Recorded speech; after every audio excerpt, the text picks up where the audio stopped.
Saudara-lun, ribuan siswa yang terlibat sebagai peserta pawai akbar Rabu 20 September 2017 dalam rangka menyambut 1 Muharram berlangsung meriah di sejumlah kecamatan di Aceh Jaya, salah satunya di Kecamatan Tenong.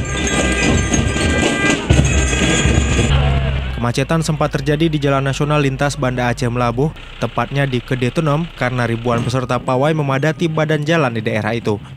Kegiatan tersebut dilakukan setiap tahunnya di daerah itu. Pada Rabu kemarin, kegiatan tersebut berlangsung aman dan sukses yang dikawal oleh anggota polisi dan TNI.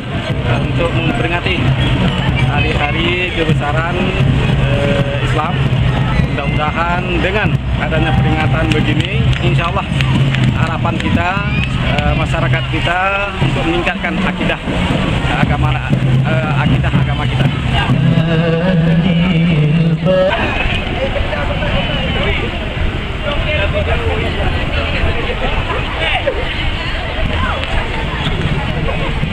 Dari Calang, Saadul Bahri, Serambi On TV.